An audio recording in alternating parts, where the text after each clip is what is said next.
और बुलेटिन का आगाज करेंगे। राज्यपाल हरिभाऊ बागड़े से सोमवार को राजभवन में केंद्रीय सामाजिक न्याय और अधिकारिता राज्य मंत्री रामदास अठावले ने मुलाकात की। राज्यपाल बागड़े ने उनकी यह शिष्टाचार भेंट थी और इस बीच उन्होंने विभिन्न विषयों पर संवाद किया।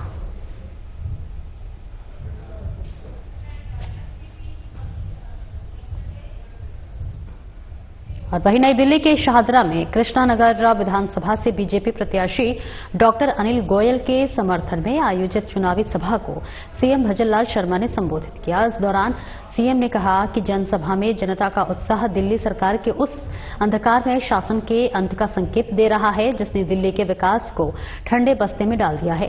उन्होंने विश्वास व्यक्त किया है कि अब झूठे वादों का अंत होगा और बीजेपी की डबल इंजन की सरकार में दिल्ली का असल में विकास होगा। वहीं सीएम शर्मा ने कहा है कि दिल्ली में आम आदमी पार्टी का शासन पिछले 10 वर्षों में झूठे वादों, नाकामियों और जनता के साथ धोखे का प्रतीक बन चुका है। शिक्षा, स्वास्थ्य और सभी जरूरी सुविधाओं के नाम पर जो बड़े बड़े घोटाले हुए हैं वे सबके सामने आ चुके हैं। आम आदमी पार्टी के नेताओं के खिलाफ भ्रष्टाचार के आरोप इतने गंभीर हो गए हैं कि इनके एक मुख्यमंत्री, एक उप मुख्यमंत्री और एक मंत्री और 3 विधायक घोटालों के आरोप में जेल जा चुके हैं। अभी भी 3 नेता जेल में हैं। साथ ही शर्मा ने कहा कि आम आदमी पार्टी और कांग्रेस दोनों भ्रष्टाचार की जननी है। ये वो लोग हैं जो भारत तेरे होंगे टुकड़े का नारा लगाने वालों के साथ देते हैं।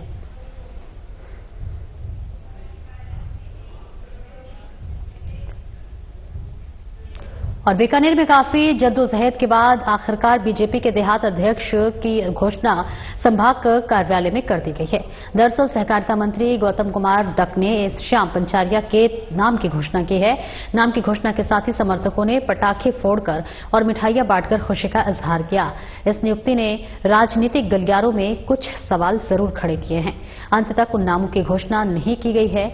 आखिर किन लोगों ने अध्यक्ष पद के लिए आवेदन किया और किन 3 जनों के फॉर्म रिजेक्ट हुए। पदाधिकारी और वरिष्ठ नेता ये कहते हैं जरूर नजर आए कि सभी नेताओं की सहमति हुई है और सभी ने अपने नाम वापस ले लिए। इससे पहले सहकारिता मंत्री दक ने इसके लिए बीजेपी नेताओं से संपर्क कर पंचारिया के नाम पर सहमति बनवा ली। पहले हमने बूथ गठन का कार्य किया, उसके बाद मंडल गठन का कार्यक्रम हुआ और आज जिला संगठन में जिला अध्यक्ष चयन का अभियान के तहत अंतिम चरण में आज घोषणा हुई है। मैं सबसे पहले हमारे केंद्रीय नेतृत्व, हमारा प्रदेश नेतृत्व, प्रदेश अध्यक्ष जी श्री मदन जी राठौड़, प्रदेश के चुनाव प्रभारी नारायण जी पंचारिया, हरिराम जी रणवा, घनश्याम जी तिवारी, ओंकार सिंह जी लखावत, प्रदेश की पूरी टीम और हमारे प्रदेश के मुखिया, यशस्वी मुख्यमंत्री जिनके नेतृत्व में आज राजस्थान प्रदेश विकास के नए आयाम स्थापित कर रहा है, उनका भी मैं हार्दिक अभिनंदन और स्वागत करता हूं कि मुझ जैसे एक कार्यकर्ता को आगे बढ़ाया। हमारे केंद्रीय मंत्री श्री अर्जुन राम जी मेघवाल, कानून मंत्री, कैबिनेट मिनिस्टर श्री सुमित जी गोदारा, विश्वकर्मा कल्याण बोर्ड के राज्य मंत्री दर्जा प्राप्त श्री रामगोपाल जी सुथार साहब और हमारे बीकानेर विधानसभाओं के मेरे तमाम साथी विधायक गण, डॉक्टर विश्वनाथ जी मेघवाल साहब, ताराचंद जी, अंशुमान सिंह जी, बिहारी जी, इन सब का मैं हार्दिक अभिनंदन करता हूं। और अभिनंदन करता हूं मैं हमारे आदरणीय जिला अध्यक्ष श्री जालम सिंह जी भाटी का, जिनके साथ 2 साल तक मैंने काम किया। बहुत काम सीखा, मैंने डांट भी खाई तो उनका असीम मेरे को स्नेह भी मिला। एक कार्यकर्ता अगर गढ़ने का काम करते हैं तो वो अगर गुण है तो जालम सिंह जी भाटी में है। और राजस्थान के सभी जिलों से आए होम्योपैथिक डॉक्टरों ने होम्योपैथिक डेवलपमेंट एसोसिएशन के नेतृत्व में आयुष मंत्री डॉक्टर प्रेमचंद बैरवा से उनके आवास पर मुलाकात की और ज्ञापन सौंपा। ज्ञापन में राष्ट्रीय आयुष मिशन सत्र 2024-25 की भर्ती प्रक्रिया में होम्योपैथी विभाग को शामिल न करने पर गंभीर आपत्ति जताई गई है। एसोसिएशन अध्यक्ष डॉक्टर दीपक मीणा ने बताया कि इस मुद्दे पर बार बार ज्ञापन देने और बातचीत के बावजूद अब तक कोई ठोस कदम नहीं उठाया गया है। इससे होम्योपैथिक डॉक्टरों में गहरा आक्रोश है। उन्होंने चेतावनी दी है कि अगर जल्द ही होम्योपैथी को भर्ती प्रक्रिया में शामिल नहीं किया गया तो प्रदेश भर में बड़े स्तर पर धरना और आंदोलन किया जाएगा। आयुष मंत्री ने ज्ञापन स्वीकार करते हुए उचित कार्रवाई का आश्वासन दिया है। इस बीच डॉक्टरों ने कहा है कि केवल आश्वासन नहीं, अब ठोस निर्णय लिया जाना चाहिए। वहीं होम्योपैथिक डॉक्टर्स ने साफ कर दिया है कि वे अपने अधिकारों के लिए हर संभव संघर्ष करेंगे।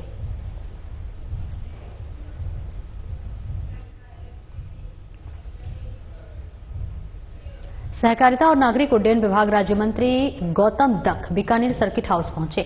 इस दौरान बीजेपी शहर जिलाध्यक्ष विजय आचार्य, देहात जिलाध्यक्ष जालम सिंह भाटी की अगुवाई में बीजेपी नेताओं ने स्वागत किया। इस मौके पर ओबीसी मोर्चा प्रदेशाध्यक्ष चंपालाल गैदर, पूर्व UIT chairman Mahavir Ranka, doctor Satyaprakash Acharya, महामंत्री श्याम सुंदर चौधरी आदि मौजूद रहे। इस दौरान पत्रकारों से बातचीत में डक ने कहा कि सरकार सरकारी मूल्य पर किसानों की मूंगफली की खरीद कर रही है और इस वजह से मंडियों में किसानों की भीड़ है। उन्होंने विभाग स्तर पर बेहतर कामकाज किए जाने का दावा किया, साथ ही हर काम में पारदर्शिता होने की बात कही। निश्चित रूप से इस 1 साल के कार्यकाल के दौरान हमने ये प्रयास किया है विभाग में जो कोई अनियमितता है उनको हम दूर करें और हमारे देश के यशस्वी गृह मंत्री जी ने और जो सहकारिता मंत्री का दायित्व भी जिनके पास है, उन्होंने राजस्थान के और हिंदुस्तान के जितने भी पैक्स हैं वो कंप्यूटराइज हो, ऑनलाइन हो और गोलाई हो, ताकि उसमें अधिक से अधिक पारदर्शिता आ सके और पारदर्शिता से आम आदमी जो है उसको हम कैसे राहत दे सकें कोऑपरेटिव के माध्यम से, इसके लिए हम प्रयास कर रहे हैं। और भी सहकारिता के माध्यम से आपने देखा होगा हमारे मुख्यमंत्री जी ने किसानों को जो किसान सम्मान निधि देने का काम किया है, वो भी सहकारिता विभाग के माध्यम से किसानों को किसान सम्मान निधि देने का काम किया है। गोपालन कार्ड आपने देखा होगा, किसानों की आय हम कैसे बढ़ा सकते हैं पशुपालन के माध्यम से, उसके लिए भी हमारी सरकार ने 1 लाख रुपए तक का बिना ब्याज का ऋण देने का काम हमारी सरकार ने किया है। निश्चित रूप से अच्छे काम किए हैं आपने। कुछ जगह देखने में आता है मूंग की जो सरकारी होती है दिक्कत आती होती नहीं है, बम पकावक हुई है इस बार में, इसमें क्या कहना चाहेंगे साहब? मंडियों के अंदर होती दिक्कत आ रही है, किसानों को लाइनों में लगना पड़ता है, लंबी लंबी कतारें लग जाती हैं, फिर विरोध प्रदर्शन भी करते हैं, साहब मंत्री नहीं होती। एक तरफ सरकार किसान की बात कर रही है, प्रधानमंत्री जो है वो किसान की बात की, डबल इंजन सरकार है। निश्चित रूप से मैं इस अवसर पर जो आपने मूंगफली खरीद की बात की, मैं धन्यवाद देना चाहूंगा हमारे देश के यशस्वी प्रधानमंत्री जी ने को कि उन्होंने जो एमएसपी जो है उसको बढ़ाने का काम किया। और एमएसपी पे आपने देखा होगा पहले खरीद नाम मात्र की होती थी, आज आप देख रहे होंगे हमारे तोल केंद्रों पे लाइनें लगी हुई है। तो आज मूंगफली पे आप बाजार में और उसमें डिफरेंस देखेंगे तो लगभग 2000 के भाव का डिफरेंस है। तो निश्चित रूप से देने वालों की लाइन तो होगी और कहीं न कहीं है। और कोई चीजें जो है, कोई कमियां जो है, अगर कोई कमी आपको दिखती है तो उसको भी हम लगातार उसमें लगे हुए हैं, उसको हम कैसे ठीक कर सकते हैं उसको ठीक करने का हम प्रयास कर रहे हैं।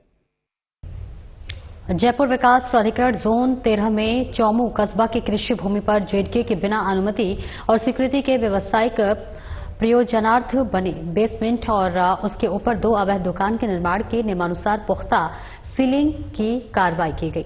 पुलिस महानिरीक्षक कैलाश चंद्र विष्णुई ने बताया कि जोन 13 में चौमू कस्बा में कृषि भूमि पर जेडीए की बिना अनुमति और स्वीकृति के व्यावसायिक प्रयोजनार्थ बने बेसमेंट और उसके ऊपर 2 अवैध दुकानों का अवैध निर्माण किया जा रहा था, जिस पर निर्माणकर्ता की धारा 32-33 जेडीए एक्ट के तहत नोटिस जारी कर अवैध निर्माण हटाने के लिए पाबंद किया गया है। परंतु निर्माणकर्ता की ओर से अवैध निर्माण नहीं हटाने पर सक्षम स्तर से स्वीकृति प्राप्त कर धारा 34 का नोटिस जारी कर अवैध निर्माण इत्यादि को इंजीनियरिंग शाखा की मदद से ईंटों की दीवारों से चुनवाकर सील चपड़ी लगाकर नियमानुसार पुख्ता सीलिंग की कार्रवाई की गई।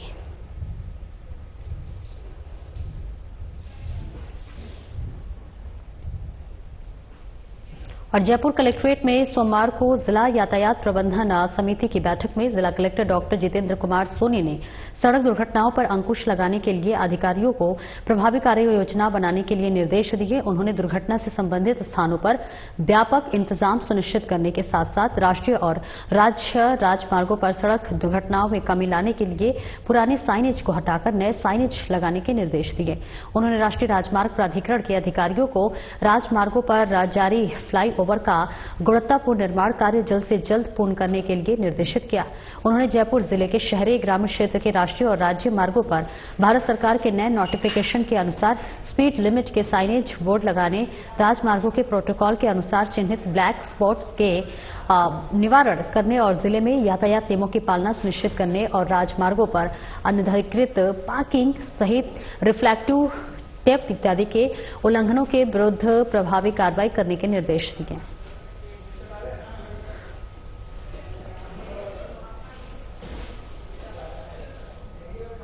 और बांसवाड़ा जिला प्रशासन, नगर परिषद और पर्यटन विभाग के संयोजन में माही महोत्सव का रंगारंग आगाज हो गया है और इस दौरान निकाली गई शोभा यात्रा शहर के प्रमुख मार्गों से होकर आपको बता दें कि इससे बागड़ की लोक संस्कृति के रंग बिखरे। कुशल बाग मैदान से गाजे बाजे और देशभक्ति के गीतों की स्वर लहरियों के साथ आरंभ हुई। शोभा यात्रा में आगे घुड़सवार चल रही थी और वह इसके पीछे स्काउट, नर्सिंग स्टूडेंट, बेडवा वादक, पारंपरिक वेशभूषा से आदिवासी कलाकार लोक नृत्य और खेलते हुए चल रहे थे।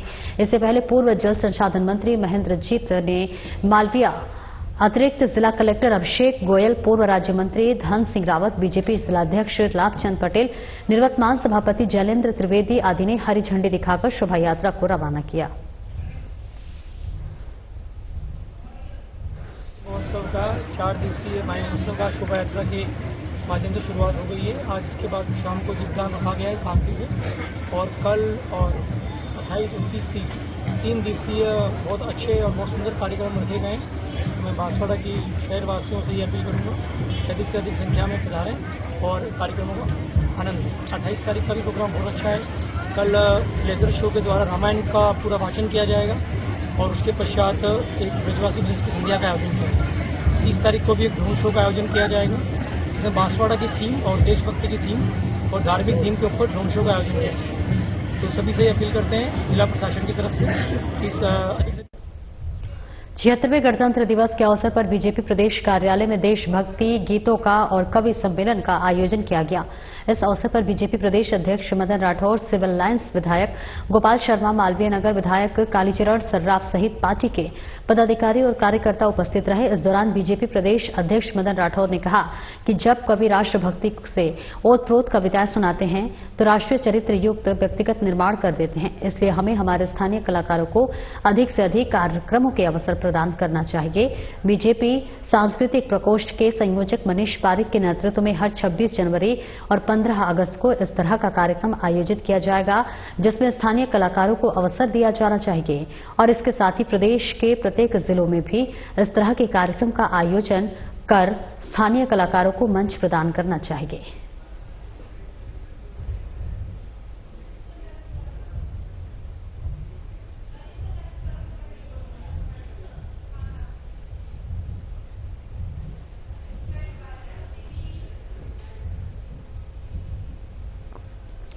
बाड़मेर जिले की ग्रामीण थाना पुलिस ने आगजनी के मामले में करीब 11 महीनों से फरार चल रहे आरोपी ओमकार सिंह को गिरफ्तार करने में सफलता हासिल की है। आरोपी थाना स्तर पर टॉप 10 वांटेड की सूची में शामिल था और इस बीच एसपी नरेंद्र सिंह मीरा ने बताया है कि घटना के संबंध में सोनड़ी निवासी विक्रम सिंह की ओर से रिपोर्ट दी गई थी कि 9 फरवरी 2024 रात करीब 10:30 बजे आरोपी ओमकार सिंह ने उसके कैबिन में आग लगा दी और उसे जला दिया गया। इस पर थाना ग्रामीण में मुकदमा दर्ज कर आरोपी की तलाश शुरू की गई है। आरोपी लगातार अपने ठिकाने बदल रहा था। सूचना संकलन और तकनीकी मदद से रविवार को पुलिस ने आरोपी ओमकार सिंह को गिरफ्तार कर लिया है और इस कार्रवाई में SHO Vikram Singh, ASI Ramaram, head constable Govardhan और राम पद्माराम, कांस्टेबल प्रेम कुमार, मागाराम आदि जसवंत चौधरी शामिल थे।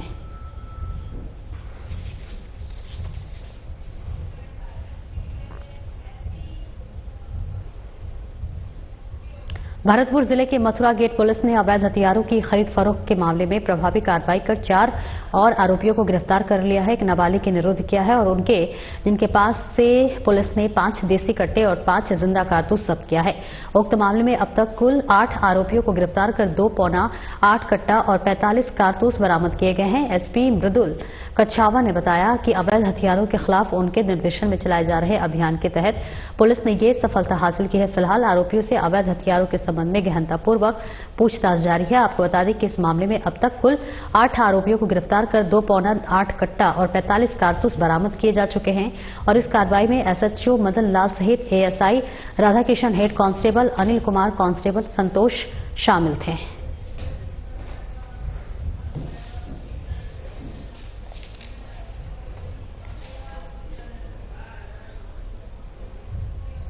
खबर हनुमानगढ़ के नोहर से है, जहां पर ग्राम विकास की योजनाएं और ग्राम पंचायत को उल्लेखनीय उपलब्धियों के लिए सरदारपुरा बास के ग्राम विकास अधिकारी दीपक बेनीवाल को उपखंड स्तर पर समारोह में सम्मानित किया गया। आपको बता दें कि ग्राम विकास अधिकारी दीपक बेनीवाल की सेवाएं ग्राम पंचायत और सरकार की योजनाओं को जन जन तक पहुंचाने की महत्वपूर्ण भूमिका रही।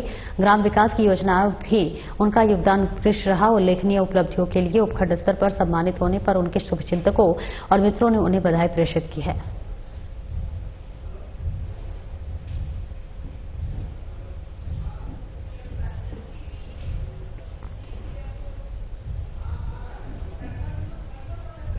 पूर्व केंद्रीय मंत्री और बीजेपी के वरिष्ठ नेता सुभाष महरिया ने कांग्रेस के प्रदेश अध्यक्ष गोविंद सिंह डोटासरा की ओर से दिए गए बयान की कड़ी निंदा करते हुए कहा है कि संविधान के पावन पर्व के अवसर पर डोटासरा ने बीजेपी प्रदेश अध्यक्ष सहित अन्य नेताओं पर अमर्यादित भाषा का प्रयोग करने सारी हदें पार कर दी है। उन्होंने कहा कि डोटासरा को संविधान की बात करने से पहले ये सोचना चाहिए कि देश में इमरजेंसी किसने लगाई। पूरा देश जानता है कि कांग्रेस ने हमेशा परिवारवाद की राजनीति की है। और वहीं महरिया ने कहा कि बीजेपी के प्रदेश अध्यक्ष मदन राठौर पार्टी के वरिष्ठ और अनुभवी नेता होने के साथ ही संसद सदस्य और पूर्व विधायक भी हैं। उनके बारे में व्यक्तिगत टिप्पणी करना बहुत ही अशोभनीय है। साथ ही उन्होंने कहा कि उपचुनाव के दौरान बड़ी बड़ी बातें करने वाली कांग्रेस पार्टी और गोविंद डोटासरा मुख्यमंत्री भजनलाल शर्मा और प्रदेश अध्यक्ष मदन राठौर के नेतृत्व में उपचुनाव में बीजेपी को मिली शानदार जीत के सदमे में अब तक उभरे नहीं हैं, इसलिए हल्की मानसिकता का परिचय दे रहे हैं। संविधान के पावन पर्व के अवसर पर कांग्रेस के प्रदेश अध्यक्ष गोविंद सिंह डोटासरा ने भारतीय जनता पार्टी के नेताओं पर अमर्यादित भाषा का इस्तेमाल करके सारी हदें पार कर दी हैं। संविधान की बात करने से पहले ये सोचने की आवश्यकता है कि इमरजेंसी किसने लगाई, परिवारवाद की राजनीति कांग्रेस ने की या किसी और ने की। ये सब बातें पूरा देश अच्छे से जानता है। आदरणीय प्रदेश अध्यक्ष मदन राठौर जी पार्टी के वरिष्ठ नेता हैं, विधायक रहे हैं, मेंबर ऑफ पार्लियामेंट हैं और बहुत बड़े अनुभव वाले हैं। उनके बारे में व्यक्तिगत टिप्पणी करना बहुत ही अशोभनीय है। मुझे लगता है कि उपचुनाव के दौरान जो बड़ी बड़ी बातें करने वाली कांग्रेस की पार्टी और गोविंद सिंह डोटासरा थे, माननीय मुख्यमंत्री जी के नेतृत्व में और प्रदेश अध्यक्ष जी मदन राठौर जी के नेतृत्व में उपचुनाव में भारी भरकम जो जीत हमारी हुई, उससे अभी तक वो उभरे नहीं है। इसीलिए हल्की मानसिकता का परिचय दे रहे हैं। ख्याल रहे, भारतीय जनता पार्टी के नेता, भारतीय जनता पार्टी के कार्यकर्ता और भारतीय जनता पार्टी से जुड़े हुए सभी लोग, हम इसकी घोर निंदा भी करते हैं और इस प्रकार की बयानबाजी सहन न करेंगे और न ही किसी प्रकार की, अगर इस प्रकार की बात आएगी तो करारा जवाब सुनने के लिए तैयार है। और राजस्थान विधानसभा के नेता प्रतिपक्ष टीकाराम जूली ने उज्जैन पहुंचकर बाबा महाकाल की विधि विधान के साथ पूजा अर्चना की और महामंत्र का जाप किया। और इसी के साथ नेता प्रतिपक्ष जूली ने कहा कि बाबा के दर्शन करना एक अद्भुत और दिव्य अनुभव रहा। वहीं जूली ने बताया है कि उन्होंने इस पवित्र स्थल के दर्शन कर प्रदेश और देशवासियों के अमन, चैन, समृद्धि और खुशहाली की कामना की और प्रार्थना की कि बाबा महाकाल का आशीर्वाद हम सभी के जीवन को सशक्त और समृद्ध बनाने के साथ साथ हमारे राज्य और देश की प्रगति में सकारात्मक ऊर्जा का संचार करे।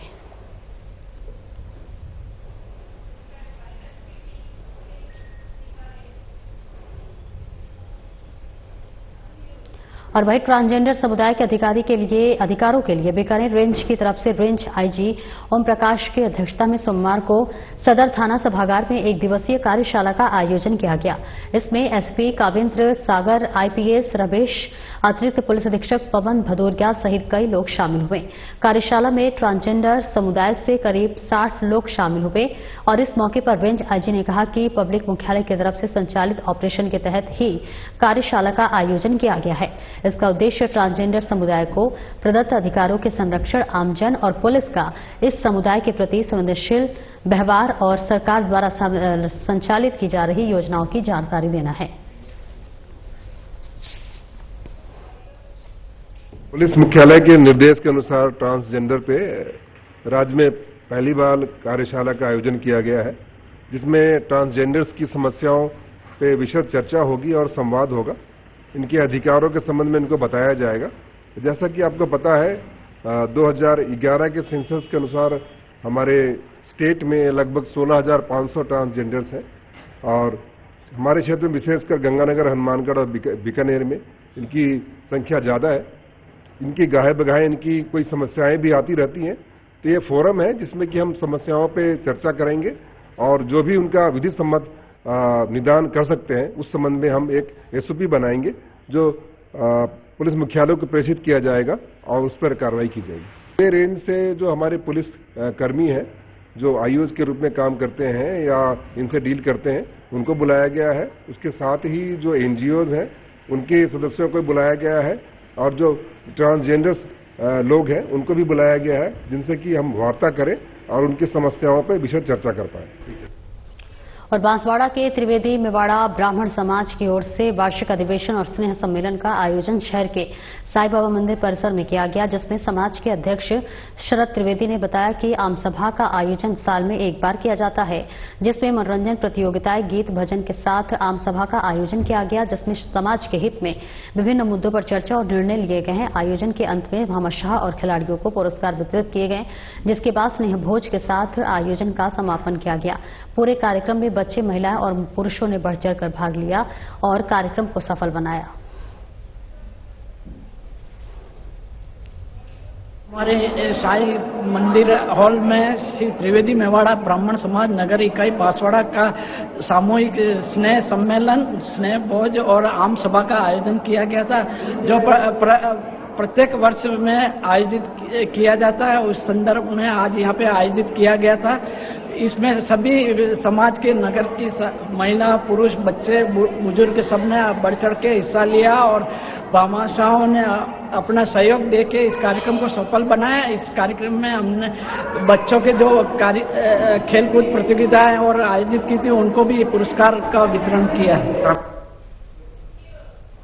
खबर बीकानेर से है, जहां पर फिटनेस सेंटरों की वसूली और ऑटो संचालन के लिए प्रीपेड बूथ लगवाने का मांग को लेकर तिपहिया वाहन चालक संघ, इसी के साथ संघ धामस और जिला कलेक्टर कार्यालय के सामने प्रदर्शन कर कलेक्टर को ज्ञापन सौंपा गया। जिलाध्यक्ष भवानी शंकर की अगुवाई में फिर किए गए प्रदर्शन में रोष जताया गया और टैक्सियों की फिटनेस को जांचने के लिए राज्य सरकार की ओर से 2 फिटनेस सेंटर बनाए गए हैं, लेकिन ये दोनों फिटनेस सेंटर टैक्सी चालकों से तय शुल्क से अधिक वसूली कर रहे हैं। साथ ही प्रदर्शनकारियों ने शहर के मुख्य स्थान पर ऑटो चालकों के संचालन के लिए प्रीपेड बूथ लगवाने की गुहार लगाई है।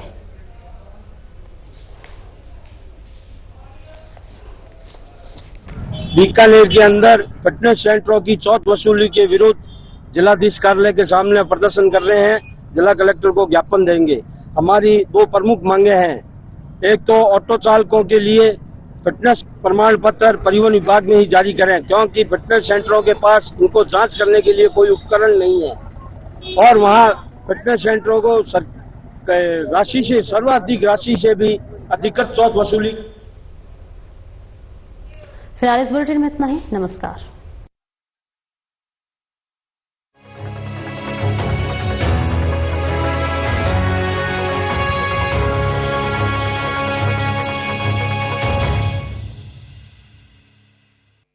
क्या आप दुबले पतले कमजोर हैं? आपकी सेहत